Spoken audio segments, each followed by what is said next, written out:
ओम नमो भगवते वासुदेवाय। जय श्री कृष्ण। नमस्कार दोस्तों, स्वागत है आप सभी का हमारे चैनल भक्ति ज्ञान में। दोस्तों, आज मैं आपको आश्विन शुक्ल एकादशी पापांकुशा एकादशी व्रत की कथा और महत्व सुना रहा हूँ। युधिष्ठिर बोले कि हे भगवान, आश्विन शुक्ल एकादशी का क्या नाम है? अब आप कृपा करके इसके व्रत की विधि और उसका फल कहिए। भगवान श्री कृष्ण कहने लगे कि हे युधिष्ठिर, पापों को नाश करने वाली इस एकादशी का नाम पापांकुशा एकादशी है और यह समस्त पापों का नाश करने वाली है। इस दिन मनुष्य को विधि पूर्वक भगवान पद्मनाभ की पूजा करनी चाहिए। यह एकादशी मनुष्य को मनोवांछित फल देकर स्वर्ग को प्राप्त कराने वाली है। मनुष्य को बहुत दिनों तक तपस्या करने से जो फल प्राप्त होता है, वही फल इससे प्राप्त हो जाता है। मोहवश जो अनेक पाप करते हैं परंतु हरि को नमस्कार करते हैं, वे नरक में नहीं जाते।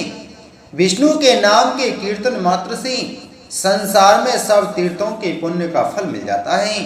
जो मनुष्य सारंग धनुष को धारण करने वाले भगवान विष्णु की शरण में जाते हैं, उनको कभी भी यम यातना नहीं भोगनी पड़ती और वह यमराज के दंड से छूट जाते हैं।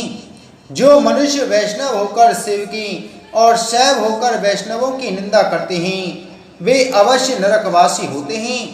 सहस्त्रों वाजपेय और अश्वमेध यज्ञों से जो फल प्राप्त होता है, वह इस एकादशी के व्रत के 16वें भाग के बराबर भी नहीं होता। संसार में एकादशी के बराबर कोई पुण्य नहीं, इसके बराबर पवित्र तीनों लोकों में कुछ भी नहीं। इस एकादशी के व्रत के बराबर कोई व्रत नहीं। जब तक उस एकादशी का व्रत नहीं करते, तब तक ही मनुष्य की देह में पाप वास कर सकते हैं। यह एकादशी स्वर्ग, मोक्ष, आरोग्यता, सुंदर स्त्री तथा अन्न और धन की देने वाली है। एकादशी के व्रत के बराबर गंगा, गया, काशी, कुरुक्षेत्र और पुष्कर में पुण्यवान नहीं है।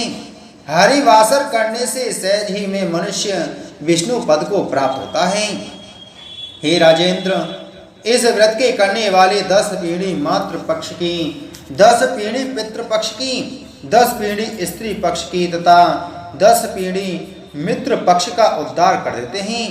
वह दिव्य देह धारण कर चतुर्भुज रूप हो, पीताम्बर पहने और हाथ में माला लेकर गरुड़ पर सवार होकर विष्णु लोक को जाते हैं। हे नृपोत्तम, बाल्यावस्था, युवावस्था और वृद्धावस्था में इस व्रत को करने से पापी मनुष्य भी दुर्गति को प्राप्त न होकर सद्गति को प्राप्त होता है।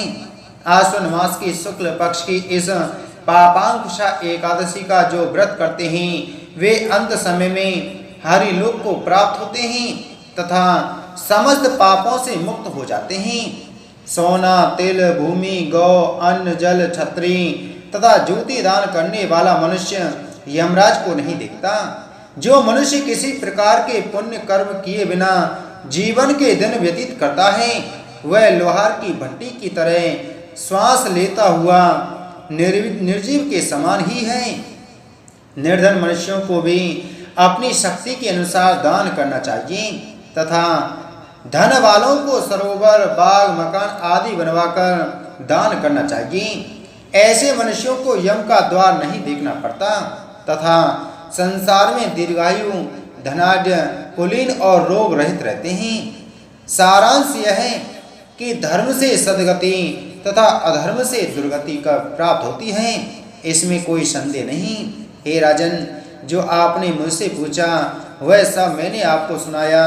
अब और क्या सुनना चाहते हो, वह इच्छा मुझसे कहो। धर्मराज युधिष्ठिर बोले कि हे प्रभु, आपने इस एकादशी का महत्व मुझे बताकर मुझ पर बड़ी कृपा की है। मैं कृतकृत्य हो गया। भगवान श्री कृष्ण कहने लगे कि हे धर्मराज युधिष्ठिर, आप भी इस एकादशी का व्रत करो। आप भी सभी पापों से मुक्त होकर अंत समय में मोक्ष को प्राप्त होंगे और आपकी भी सभी मनोकामनाएं पूरी होंगी और आपको अखंड राज्य प्राप्त होगा। बोलो एकादशी महात्म की जय। बोलो विष्णु भगवान की जय।